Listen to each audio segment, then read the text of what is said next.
Yun nga ang malupit dyan eh. Ganun pala yun kapag napasok ka sa Kalingap eh. Nakakalimutan natin yung mga basic understanding. Yung common sense. Hindi ganun. Hindi na tayo mga bata. Alam na natin kung ano ang tama sa mali. Kapag pinagkatiwalaan ka ng isang Kalingap Rab o ng Kuya Bal. Si Kuya Marinduque yung gala.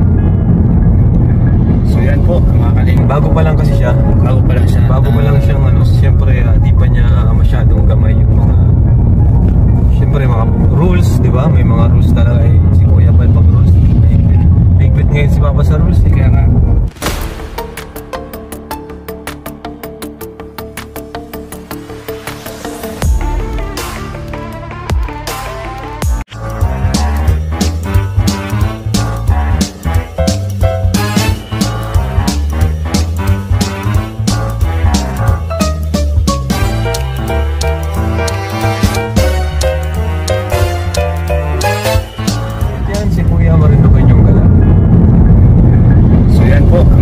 Bago pa lang kasi siya. Bago pa lang siya. Bago pa lang siyang siyempre di pa niya masyadong gamay yung mga siyempre mga rules, di ba? May mga rules talaga eh. Si Kuya Bal pag rules. Bigpit ngayon si Papa sa rules. Kaya nga. Kasi ang dami na rin kasi pumapasok sa Kalingap. At saka ang dami na.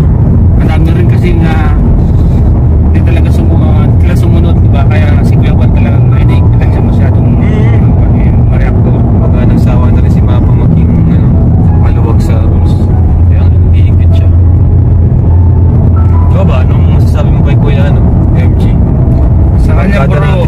Ako ngayon nagsabi sa kanya na mag-reactor eh. Ako yung nagsama sa kanya sa KROR.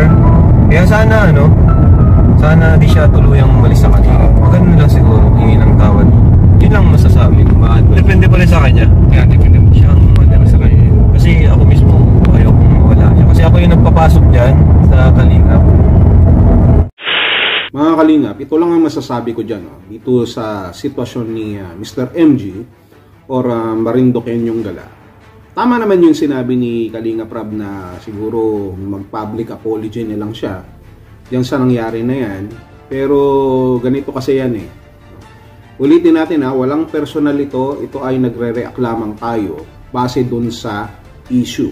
Dun mismo sa nagawa ni Mr. Marinduque yung gala. We are not attacking on his personal. Well, remind lang natin ang ating mga sarili. On my part, hindi ako naniniwala na wala kang alam sa rules. Hindi ako naniniwala na kapag bago tayo, hindi tayo familiar sa rules. Unang-una, higit sa lahat, once na pumapasok ka sa isang grupo, isang komunidad, kahit pa sabihin na natin sa secular na gawain natin yan, na trabaho, kung ikaw ay bago, inaalam mo kung ano ang set of rules, inaalam mo kung ano ang regulations. Yan yung pinaka-importante para alam mo kung ano ang mga bawal sa hindi, ang mga galawan doon sa grupo o doon sa mundo na ginagalawan mo. Alam natin yan. Maliit ang porsyento na sasabihin natin na hindi tayo aware o hindi tayo updated. Lalo na pagdating kay Kalingap Rab. Reactor ka ni Kalingap Rab o sabi nga ni Kalingap Rab siya ang nag-introduce sa'yo para maging reactor. Mas lalong dapat alam mo yung set of rules at mas lalong dapat na updated ka. Kung updated ka, ibig sabihin nanonood ka ng live ni Kalingap Rab at may panawagan si Kalingap Rab na huwag nang i-content si Medit. Now, sabihin natin, nagpaalam ka kay Starak, sinabi mo na ikaw ang susundo kay Medit sa Hong Kong. Gaya na sinabi ko doon sa vlog ko nung nakaraan. Wala namang problema kung may personal kayong pag-uusap, behind the camera o kung ano man yan. Pero ang pinag-uusapan kasi dito, yung pagbablog, pakikipag-collab na ipinagbabawal na dapat hindi natin ginawa. Hindi porket bago ka sa Kalingap, exempted ka na makalimutan o talagang kalimutan yung mga pwede sa hindi po pwede. Hindi pwede yun. Yun nga ang malupit dyan eh. Ganun pala yun kapag napasok ka sa Kalingap nakakalimutan natin yung mga basic understanding. Yung common sense.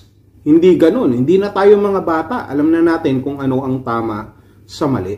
Kapag pinagkatiwalaan ka ng isang Kalingap Rab o ng Kuya Bal o ng Kalingap, we need to prove ourselves. Kailangan patunayan natin yan, maging grateful tayo. Paano natin mapapatunayan?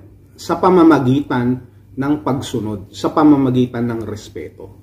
Yan. Imposible na hindi natin alam ang rules, imposible na hindi tayo updated, hindi na tayo mga bata, hindi naman tayo pinanganak kahapon. Napakasimple lamang yan. At hindi dapat sumama ang loob natin kung merong mga taong magkukomento sa atin sapagkat ginawa natin ito Ginawa natin. Ang kailangan lamang natin ngayon, maipaliwanag ng mabuti ang ating sarili at hindi na maulit muli ang pangyayari na yan.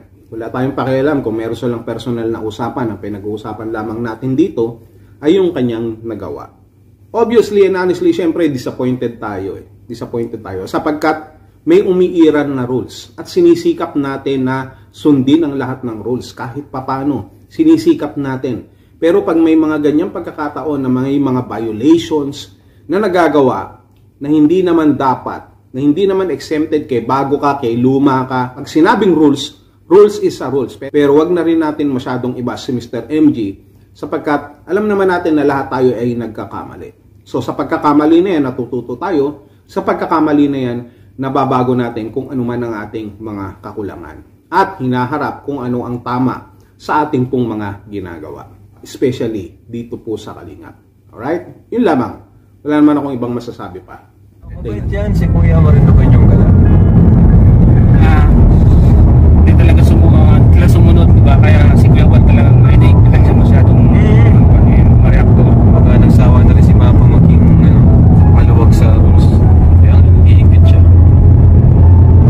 Ikaw ba? Anong masasabi mo kay Kuya MG? Sa kanya bro. Ako ay nagsabi sa kanya na mag-tractor Ako yung nagsama sa kanya sa KROR. Kaya sana sana di siya tuluyang umalis sa kanila. Ganun lang siguro, hingi ng tawad. Yun lang masasabi. Depende pa rin sa kanya. Kaya depende